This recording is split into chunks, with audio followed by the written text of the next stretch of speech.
Seriously, that is right. Synology is retiring Beestation alongside pulling back on HEVC and VC1 support on their systems.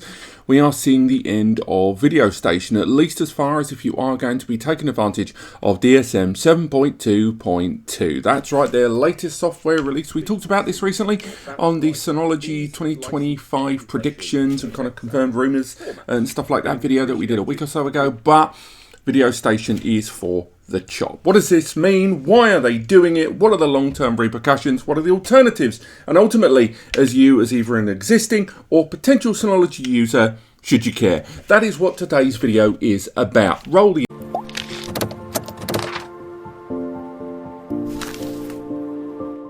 Now, I'm going to be straight with you. I'm doubly annoyed about this. One, because I actually had a really cool video that's going to go live today on the fact of the Johnsbow N5. I'm sure there's a thumbnail on screen.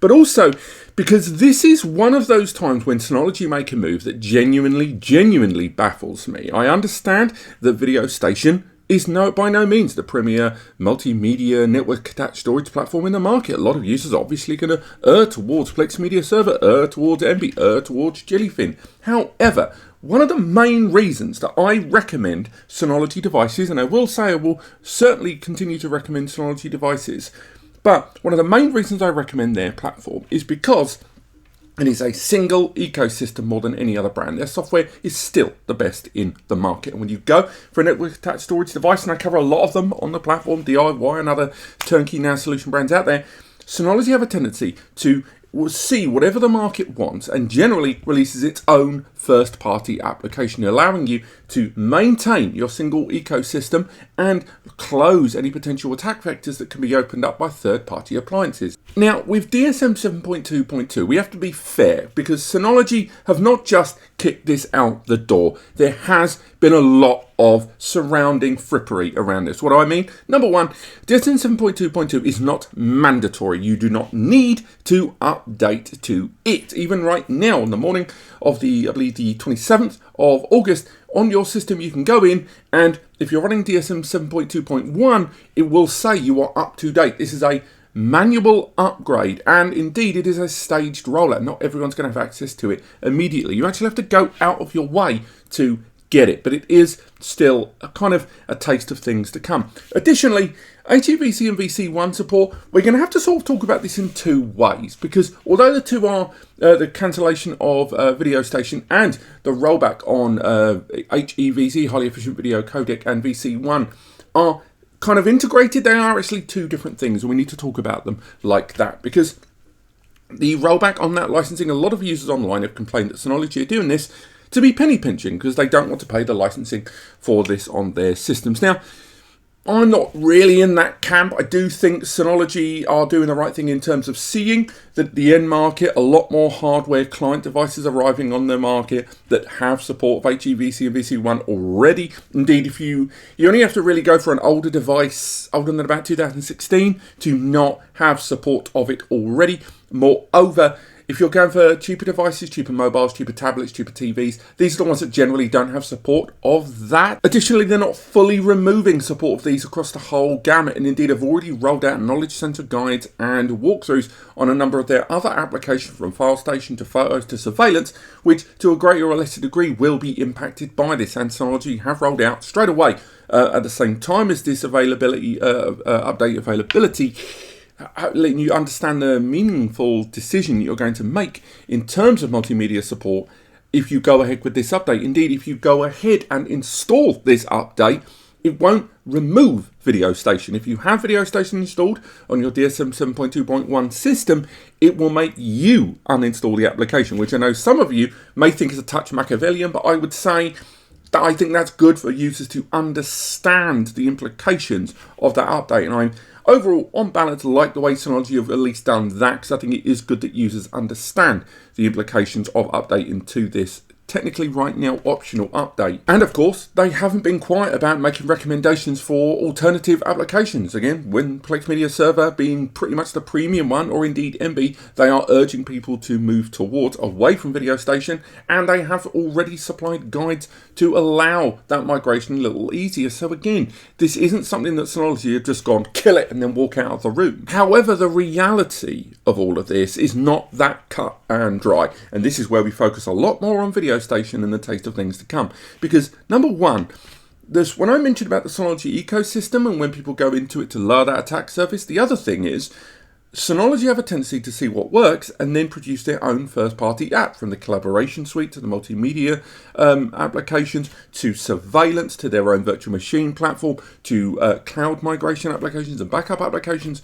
They have their own app for these things to allow people to stay in that ecosystem. And not having a multimedia application for video in the first party is a weird backstep when they could have just maintained it and not have to add any additional features to it.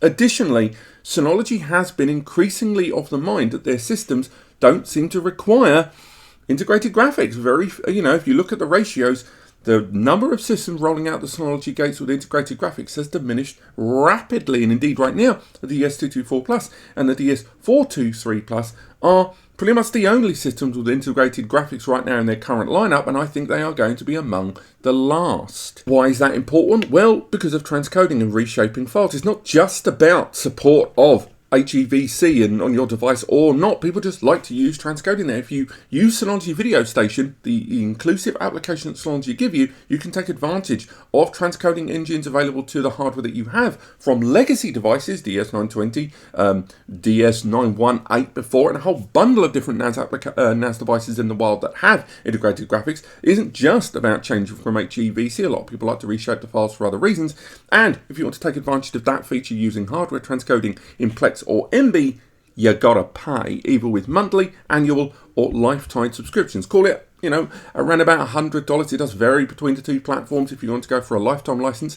And this is an additional cost on top for people that have bought into the Synology ecosystem that are just not going to be happy about that. Also, the migration between Beestation onto Plex, onto Emby is not great, because although you can change directories in the application, the migration of metadata or custom metadata is by no means smooth. Also, it has to be said that Plex and Emby are by no means as streamlined as Beestation. If you look at Emby there, Emby, if you don't have the license there, you actually have to pay.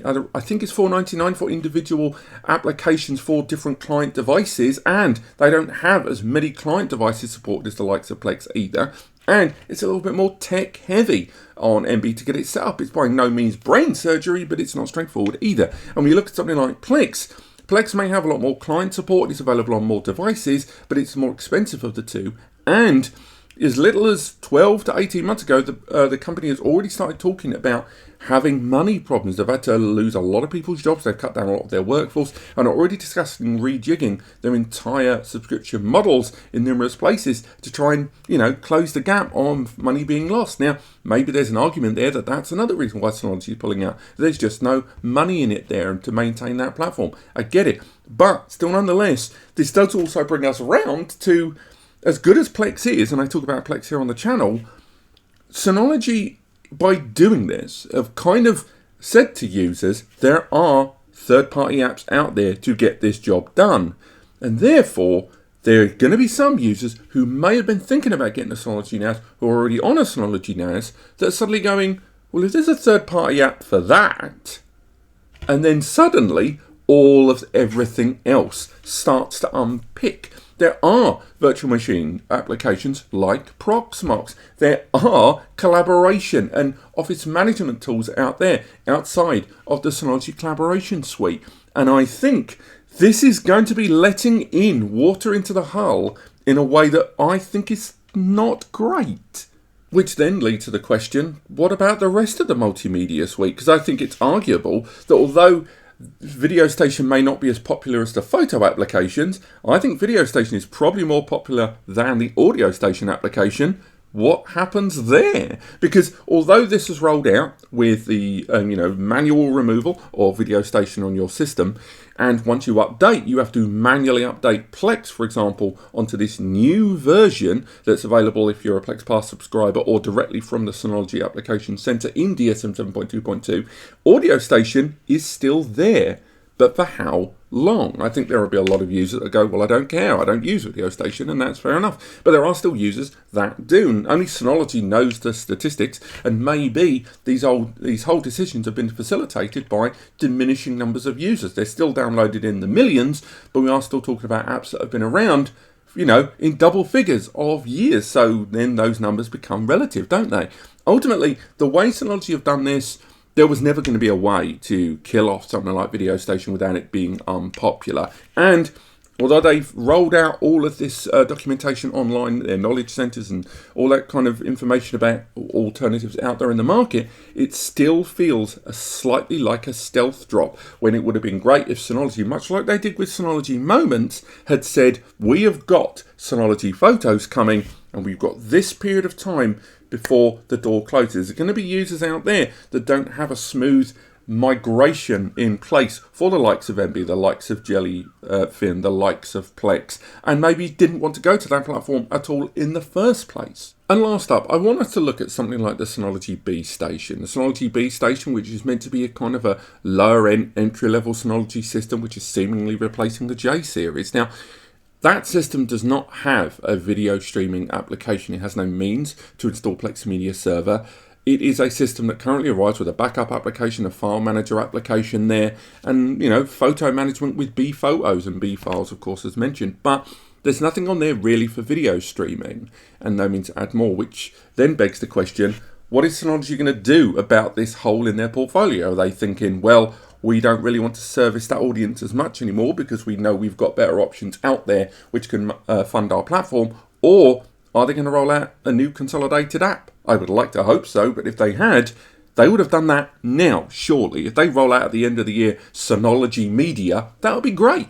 But we're not hearing anything about that, and we're not seeing anything about that, so I have my doubts. But what do you guys think? Are you a Beestation user? Maybe no one's a Beestation user, and that's the whole reason Synology did this. Let me know what you guys think. Are you impacted by the retirement of VC1 or HEVC support, or are you someone impacted by the retirement of Beestation in the near future? Because let's face it, this is going to go outside of just this one update soon enough. Let me know what you think in the comments. But apart from that, thank you so much for watching. Have yourselves a fantastic week, and I'll see you next time.